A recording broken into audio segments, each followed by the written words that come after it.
তৃণমূলের অনেকেই বলছে আমরা নাকি বিজেপির থেকে টাকা নিচ্ছি, গোপনে নয় প্রকাশ্যেই বলছি নেব। তৃণমূল শুধু যোগাযোগটা করিয়ে দিক। তৃণমূল যদি বিজেপির সঙ্গে যোগাযোগ করিয়ে দেয় তবে 90% টাকা ওদের দিয়ে দেব, দাবি আইএসএফ বিধায়ক নওশাদ সিদ্দিকী।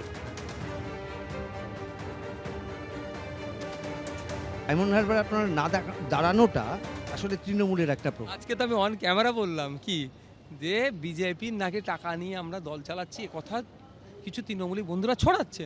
তাদেরকে বলো ভাই, গোপনে না প্রকাশ্য টাকা নেব, তার 90% তোমাকে দিয়ে দেবো, তুমি লাইনটা করে দাও। পরপর তিনটে কথা জিজ্ঞেস করবো, একেবারে স্পষ্ট।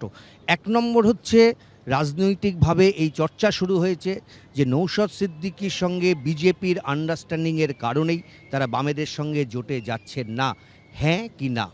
না, তার প্রমাণ হিসেবে আমি দিয়ে দিচ্ছি, বিজেপি আমাকে কোনো মতেই করতে পারে না। বিজেপি কেন, তৃণমূল ওর থেকে তো সফট আমার কাছে, বিজেপি তো হার্ড, তৃণমূল তো আমার কাছে সফট। সে আমাকে কেনার চেষ্টা করেছিল, কি অফার করেনি আপনি খবর দেখিয়েছেন, অ্যামাউন্টের সংখ্যা আপনি চেষ্টা করেছিলেন, আমি বলেছি যখন তৃণমূল আমাকে পারে না, বিজেপি আমাকে পারবে। আমার দ্বিতীয় প্রশ্ন সেটা হচ্ছে, আপনি ডায়মন্ড হারবারে প্রার্থী হতে চাইছেন না এই কারণে যাতে অভিষেক বন্দ্যোপাধ্যায় আপনার উপরে মানে ক্ষুব্ধ না হয়। অভিষেক বন্দ্যোপাধ্যায়কে আমি খুশি করি, আমার লাভটা কি হবে?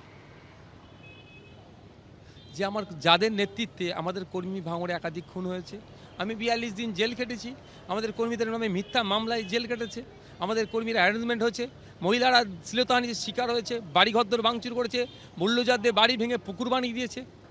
যাদের টপ সেকেন্ড বস হচ্ছে অভিষেক ব্যানার্জি, তার খুশি তার দুঃখ নিয়ে আমি ভেঙে পড়ি না।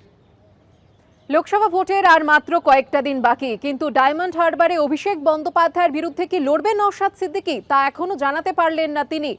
যেমনটা তিনি জানিয়েছেন যে আসন সমঝোতা শেষ পর্যন্ত চূড়ান্ত না হলে তার দায় বামেদের। আক্রমণ নওশাদ সিদ্দিকী।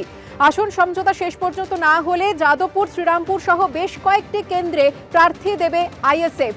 আজকের দিনটা দেখবেন এবং আসন সমঝোতা চূড়ান্ত না হলে আগামীকাল প্রার্থী দেবে আইএসএফ। আমরা ভোট কাটি না, বিজেপি তৃণমূলের বিরুদ্ধে লড়াই করতে চাই, এমনটাই দাবি করলেন আইএসএফ বিধায়ক। এতই ভাবনা চিন্তা করে ডায়মন্ড হারবার নিয়ে ওনারা এতই স্যাক্রিফাইস করার জন্য প্রস্তুত আছে, বাকি 7টা সিটের জন্য স্যাক্রিফাইস করছে না কেন কংগ্রেস বা লেফট ফ্রন্ট? কংগ্রেস আটকে আছে তো, যদি আপনি দেখতে চান সেই অর্থে শ্রীরামপুরে যিনি প্রার্থী তিনি ইতিমধ্যে দেওয়াল লেখা থেকে শুরু করে তার নির্বাচনী প্রচার অর্ধেক করে ফেলেছে। সেটা তো সে করতে পারে, তাতে আমার কোনো অসুবিধা নেই, তো 100% পূরণ করুক। কিন্তু শ্রীরামপুর সিট নিয়ে যখন আলোচনার প্রথম দিনে বসেছিলাম আমরা, তখনই কথা হয়েছিল শ্রীরামপুর আর যাদবপুরটা হোল্ড থাকবে, এই বিষয়টা নিয়ে একটা আলোচনার শেষে ওই দুটো নিয়ে সিটে আলোচনা হবে। তিনটে দলই একসাথে লড়লে পরে সংখ্যালঘু ভোটটা যদি আসে তাহলে আপনারাই জিততে পারবেন। সর্বপ্রথম তা আমরা বলেছি যে যখন ওরা আইএনডিআই জোটে ছিল তখন বলেছিলাম বেরিয়ে আসতে, একসাথে লড়াই করবো।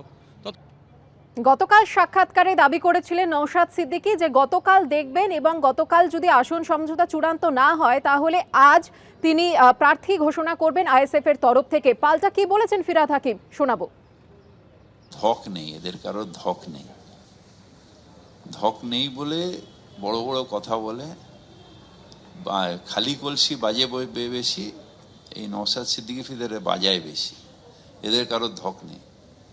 ডায়মন্ড হারবারে অভিষেকের যা সাপোর্ট আছে, যেভাবে ও ডায়মন্ড হারবার সারা বছর ধরে কনস্টিটিউয়েন্সি করে, তাতে